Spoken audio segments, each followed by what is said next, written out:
BCI తలదూర్చొద్దు, విద్యార్థులకు నిరసన చేసే హక్కు ఉంది. అయితే నల్సార్ వివాదంపై సిజేఐ సూర్యకాంత్ మాట్లాడారట.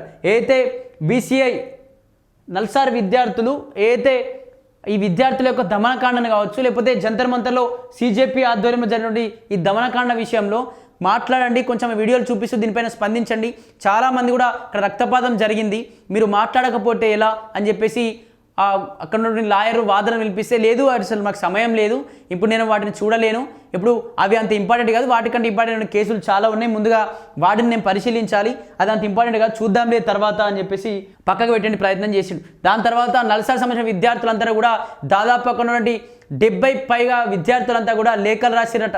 ఇతను మా నల్సార్ విద్యాలయానికి మేము అనుమతించము, అతను వచ్చి మా విద్యార్థుల పట్ల, మా యువత పట్ల లాఠీ చార్జీలు దమనకాండ జరిగితే కనీసం మాట్లాడలేదు, స్పందించలేదు, కనీసం వాటిపైన వాదనలు వినిపించలేదు, కనీసం వీడియోలకు చూడడానికి కూడా ఇష్టపడలేదు, నిరాకరించిన వ్యక్తితో మా యువత గురించి, మా యువతకు ప్రసంగమించడానికి, లేకపోతే అతను నీతులు వినడానికి మేము ఎందుకు సిద్ధపడాలి, మేము సిద్ధంగా లేము అంటూ కూడా చాలామంది ఆ లేఖలు రాసిరట. యూనివర్సిటీ పెద్దలకు చాలామంది అందరూ ఏకమైపోయారు. దీనికి సంబంధించి బీసీఐ అయితే బార్ కౌన్సిల్ కూడా అందులోకి ఇన్వాల్వ్ అయ్యి ఎవరెవరైతే స్టూడెంట్స్ సిజేఐ సూర్యకాంత్ గారు ఇక్కడికి రావద్దని చెప్పేసి లేఖలు రాసిలో వాళ్ళందరి యొక్క డాటాలు సేకరించండి, వాళ్ళు ఎక్కడి వాళ్ళు, విద్యార్థులైనా బయట వారేమైనా వాళ్ళను ఇబ్బంది పెడతా ఉన్నారా, బయట వారేమైనా రెచ్చగొడతా ఉన్నారా, నిజంగా విద్యార్థులు ఉంటే ఎందుకు అలా మాట్లాడాల్సి వచ్చింది, వీరు ఎవరెవరైతే ఉన్నారో ఈ 2026కి సంబంధించిన బ్యాచ్, ఈ నల్సార్ యూనివర్సిటీలో ఉన్నటువంటి బ్యాచ్ ఎవరికి కూడా బార్ ఈ రాష్ట్రంలో కావచ్చు, దేశంలో ఎక్కడ కూడా బార్ కౌన్సిల్లో అనుమతి ఇవ్వకండి, వాళ్ళని రద్దు చేసేయండి, ఆ బ్యాచ్ మొత్తాన్ని కూడా ఎవరు బార్ కౌన్సిల్లోకి తీసుకోవద్దు అని చెప్పేసి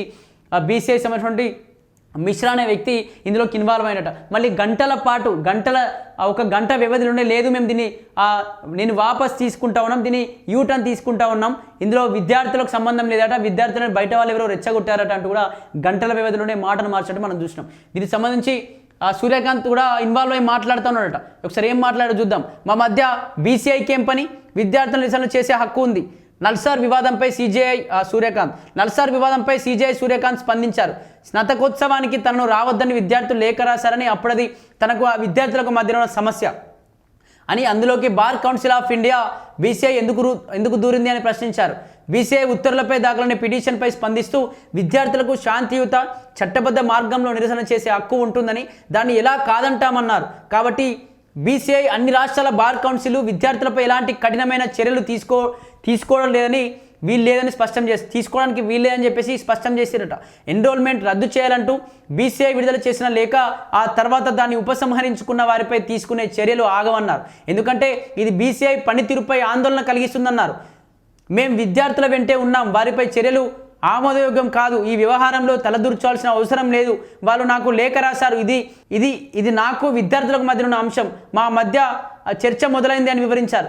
మనం విశాల హృదయంతో ఉండాలి, వాళ్ళను మాట్లాడనివ్వాలి, అది తప్పైనా సరే మాట్లాడే హక్కు వాళ్ళకు ఉంది అని స్పష్టం చేశారు. సరే సార్, ఈ విషయంలో మీరు విద్యార్థుల పట్ల ప్రేమ కనిపిస్తుంది, ఆ నల్సార్ సంబంధించిన విద్యార్థుల పట్ల నిజమైన వాళ్ళకు ఈ రాజ్యాంగపరమైన హక్కు ఉంది అని చెప్పేసి మాట్లాడుతూ ఉన్నారు. మరి జంతర్ మంతర్లో అంత పెద్ద ఎత్తున వాళ్ళు నిరసనలు చేస్తూ ఉంటే అప్పుడు ఆ రాజ్యాంగపరమైన హక్కు కాదా సార్, వాక్ స్వాతంత్రం లేదు అని చెప్పి అప్పుడు మరి ఎందుకు స్పందించలేదు? వాక్ స్వాతంత్రం లేదు, వాక్ స్వాతంత్రం ఉంది, లేకపోతే విద్యార్థులందరూ ఆ నిజమైన కాజ్ కోసం పోరాటం చేస్తున్నారని చెప్పి ఎందుకు మాట్లాడలేదు? కనీసం వాళ్ళ వీడియోలు చూడడానికి కూడా ముందుకు ఎందుకు రాలే? అప్పుడు ఏదైతే జల్ల పురుగులుగా మారిపోతున్నారో అందరూ కూడా ఆర్టీఐ ఏజెంట్లుగా అయిపోతున్నారని చెప్పేసి మీరే మాట్లాడి సిజేఐ పార్టీని పుట్టించిందే మీరు, సిజేఐ పార్టీ ద్వారా ఒక నీట్ పేపర్ సంబంధించి ఉద్యమాన్ని చెలరేపిందే మీరు కదా, మీరు ఒక వ్యాఖ్యల ద్వారా సిజేఐ పార్టీ పుట్టి ఇంత పెద్ద ఉద్యమాన్ని కూడా మేము ఒక కాజ్ కోసం పోరాడి న్యాయ డిమాండ్ చేసి ఆ డిమాండ్ను నెరవేర్చుకునే వరకు పోరాటం జరిగింది కదా.